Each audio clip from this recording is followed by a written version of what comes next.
At 34,000 feet above the open Atlantic, Flight 918 cut through a layer of cloud, smooth and calm, when the left engine coughed once, then went dead quiet. No explosion, no fire, just a sudden, terrifying absence of sound. In the cockpit, Captain Harris frowned. That wasn't normal. Before the co-pilot could respond, warning lights flooded the panel.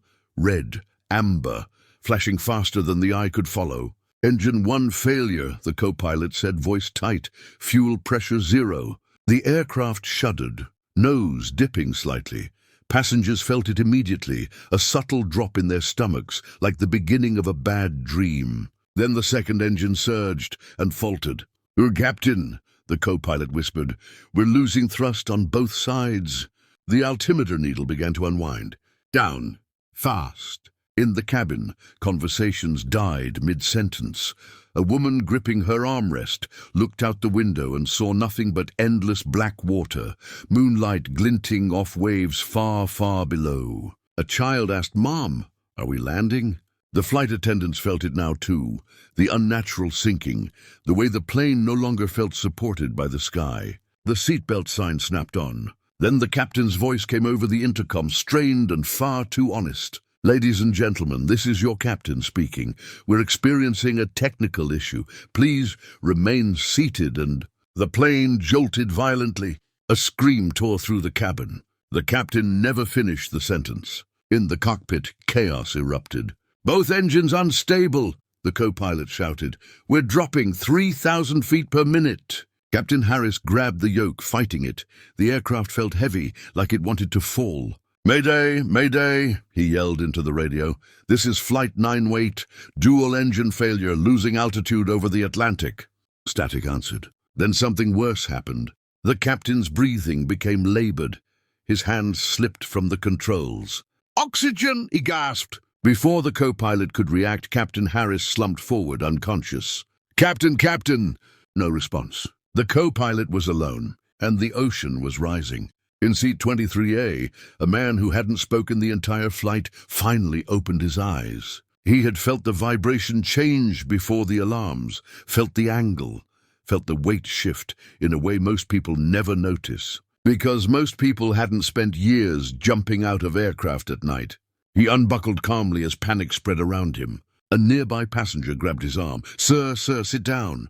The man met his eyes, cold, focused, controlled. If I stay seated, he said quietly, we all die.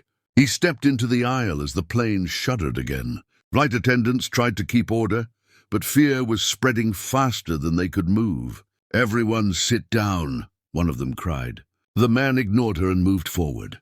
When she blocked his path, shaking, he leaned close and spoke just loud enough for her to hear. Listen carefully, the captain is down. The co-pilot is overloaded. I need the cockpit now. She stared at him. Who are you? For the first time, he hesitated. Then former Navy SEAL.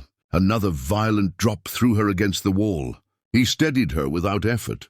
Call sign, he added, eyes never leaving the cockpit door. Reaper. In the cockpit, the co-pilot was seconds from losing control. Altitude, 18,000 feet. Speed bleeding off. The radio crackled suddenly, not civilian air traffic control. This is U.S. Navy Black Hawk lead. We have visual on Flight 918.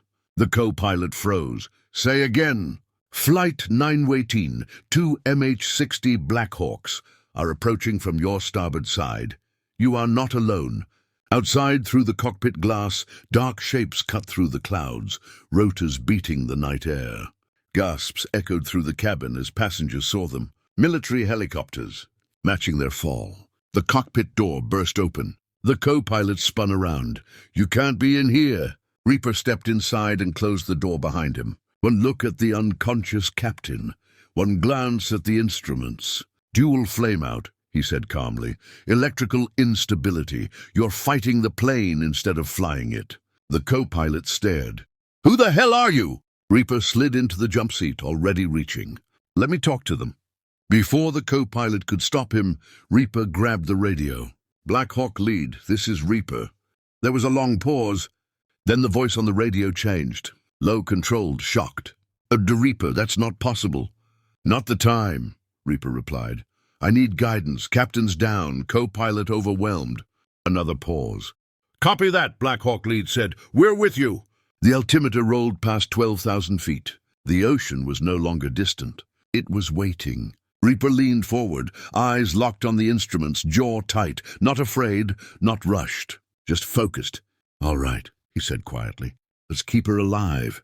The ocean was no longer an abstract danger. It was visible now, black, endless, and close enough that individual waves reflected moonlight like broken glass. The co-pilot wiped sweat from his eyes. His hands shook, despite his effort to control them.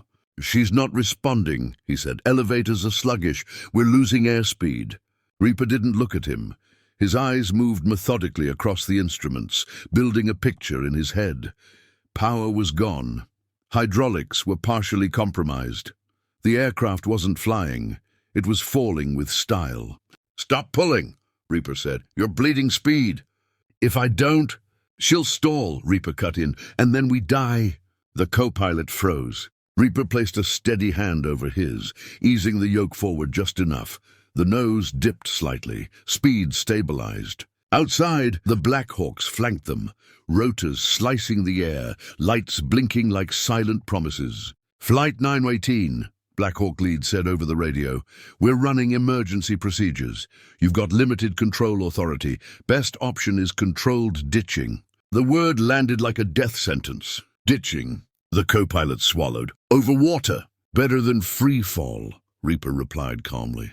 The cabin erupted as the plane jolted again. In the back, passengers clutched each other. Some prayed aloud, others stared forward in stunned silence. A flight attendant forced herself onto the intercom, voice shaking but clear. Brace positions will be announced shortly. Please listen carefully. A man began crying. A woman screamed her child's name. Oxygen masks dangled uselessly. Reaper closed his eyes for half a second. Then he spoke into the radio. Black Hawk Lead, I need altitude guidance and wave direction. There was a pause. Copy, Reaper. Sea state moderate, swells running east-west. Line up parallel to the waves if you can. Reaper nodded to himself. That'll reduce breakup. The co-pilot stared at him. You've done this before. Reaper didn't answer. At 6,000 feet, the captain stirred. Where? Captain Harris croaked. You're safe, Reaper said gently. Stay down. Harris focused on him. Recognition flickered, and then confusion. You're not my co-pilot. Reaper met his eyes. No, sir, but I'm getting you home. The captain tried to speak again, but Reaper stopped him. Rest, we need you alive, not talking. Harris passed out again. Cabin secured, the flight attendant reported, voice trembling. Reaper exhaled slowly. All right, he said, and this is it. 3,000 feet. The ocean filled the windshield. Reaper aligned the aircraft carefully, fighting the instinct to overcorrect. Every movement was small, deliberate. Speed 130, Black Hawk Lead called. Sync rate stable. The co-pilot whispered, I don't want to die. Reaper looked at him for the first time. Then trust me. The aircraft descended into ground effect. The air thickened. Controls responded, just a little more. Flaps are jammed, the co-pilot said. We don't need pretty, Reaper replied. We need survivable. 200 feet. 100. The sound changed, a deep, terrifying roar as the ocean rushed up to meet them. Brace, brace, brace, echoed through the cabin. Impact. The plane slammed into the water like it hit concrete. Metal screamed.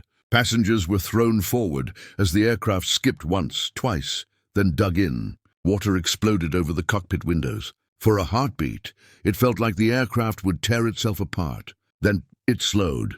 The nose dipped, the tail groaned. And somehow, against every expectation, it stayed intact. Silence followed. Then coughing, crying. A cheer rose from the cabin, shaky at first, then unstoppable. They were floating. Black Hawk rotors thundered overhead. Flight 918, you are stable, Black Hawk Lead said. Rescue boats inbound. The co-pilot collapsed back in his seat, laughing and sobbing at the same time. Reaper stayed focused. Evacuation procedures, he said. Now! Cabin doors opened, rafts deployed, passengers spilled out into the night, helped by crew and rescuers. Children were handed down, elderly supported, strangers held hands. Reaper was the last to leave the cockpit. As he stepped onto the raft, he looked back at the aircraft, scarred, broken, but alive. On the deck of a rescue ship, wrapped in a thermal blanket, the co-pilot found Reaper standing alone. "You saved us," he said, "all of us." Reaper shook his head. "You flew the plane. I just helped." A Navy officer approached, eyes wide. "Call sign Reaper," he said quietly. "We thought you were killed 5 years ago." Reaper's jaw tightened. "Some jobs don't end when the paperwork says they do." The officer nodded, understanding more than he said. A Black Hawk hovered nearby, door open. Reaper turned to leave. "Wait," the co-pilot called. "Will we ever see you again?" Reaper paused, looking out at the dark horizon. "You already did," he said. Then he stepped into the helicopter. The rotors lifted him away, fading into the night sky.